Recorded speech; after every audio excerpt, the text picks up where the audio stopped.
Ma'am आजकल मेरी skin बहुत ड्राई लग रही है और उसमें वाइट फ्लेक्स का भी प्रॉब्लम हुआ है, ग्लो कम हुआ है और मैम थोड़े हल्के से पिगमेंटेशन भी दिख रहे हैं, तो इसके बारे में थोड़ा पता है ना। हाँ दीपिका, अगर आपको ऐसे लग रहा है कि आपकी स्किन जो है वो स्ट्रेच हो रही है, वाइट फ्लेक्स लग रहे हैं या हल्का सा पिगमेंटेशन भी डेवलप हो रहा है और आपके कई सारे ट्रीटमेंट के बाद भी आपकी स्किन को ऐसे लग रहा है कि बिल्कुल ग्लो नहीं है, तो ज़रूर आपकी स्किन ड्राई साइड होगी। तो ड्राई स्किन जो है उसके कई रीजंस होते हैं, जैसे कि हार्मोनल डिसफंक्शन है, मेटाबॉलिक डिसीजेस है, देन क्रैश डाइट है जिसमें आपको ओमेगा 3 फैटी एसिड या विटामिन ई की डेफिशिएंसी होती है, देन जेनेटिक फैक्टर ऑल्सो।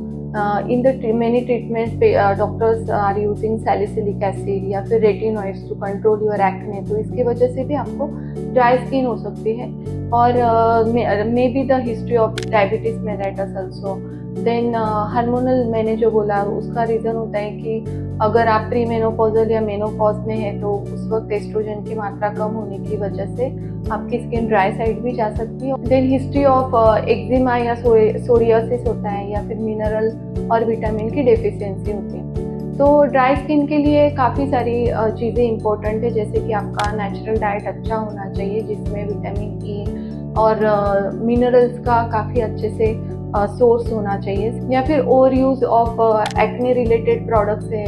या फिर स्टीम बाथ है उसको अवॉइड करना चाहिए, हॉट बाथ को अवॉइड करना चाहिए। और आप अगर कोई रॉन्ग प्रोडक्ट्स यूज़ कर रहे हैं जिसके कंटेंट आप यूज़ कर रहे हैं वो कंटेंट को भी आपको देखना चाहिए कि आपकी स्किन को सूट हो रहे या नहीं। और अगर हम ट्रीटमेंट की बात करते हैं, अगर आपकी स्किन ड्राई हो रही है तो आपका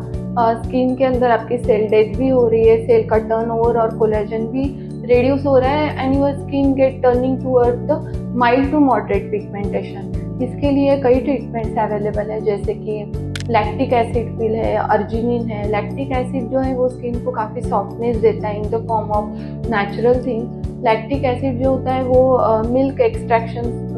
से बनाते हैं, जो मिल्क में लैक्टिक एसिड होता है उससे लैक्टिक एसिड बनता है। देन अर्जिनिन होता है, अर्जिनिन ब्लड फ्लो को इंक्रीज करता है। अगर आप कोई भी ट्रीटमेंट ले रहे हो तो आप लैक्टिक एसिड और अर्जिनिन पिल का ज़रूर यूज़ करें, जिसकी वजह से आपका नेचुरली स्किन का ड्राइनेस का प्रॉब्लम ज़रूर सॉल्व होगा। और सेकंड थिंग जो है वो डर्मा पेन की ट्रीटमेंट है। डर्मा पेन से क्या होता है कि derma pen is opening the million channels in your skin, तो उसकी वजह से आपको हाइला एक्टिव या फिर ब्राइट लाइट है या विटामिन रिच रिपेयर है, ऐसे प्रोडक्ट्स यूज़ करने की वजह से जो ओपन हुए माइक्रो चैनल्स है उसके वो अंदर जाता है और स्किन को इंटरनली करेक्ट करता है your dryness also, and bright light clears your pigmentation also. और उसके साथ मैलिक एसिड जो है, जो ओवर सेंसिटिव स्किन या रोजिशिया स्किन जैसी स्किन को भी सूट होता है, ऐसे मैलिक एसिड के एप्लीकेशन की वजह से आपका पिगमेंटेशन भी क्लियर होता है, आपका कोलेजन बढ़ता है स्किन में। Then your hyaluronic acid also get boosted due to the use of this product also, and also using hyla active mask जिसे हम बोलते हैं, जो ब्राइट लाइट मास्क आता है, उसकी वजह से आपकी स्किन को न्यूट्रिशन भी मिलता है और hyaluronic acid भी मिलता है और जो पिगमेंटेशन है वो लिम्फेटिक ड्रेनेज से क्लियर होता है। तो डर्मा पेन 4 की ट्रीटमेंट और लैक्टिक एसिड पिल अगर आप दोनों अल्टरनेट कंबाइन प्रोसीजर में करें तो आपकी ड्राई स्किन की प्रॉब्लम जो है वो परमानेंटली सॉल्व भी हो सकती है और इन फ्यूचर आपको पिगमेंटेशन को भी फेस नहीं करना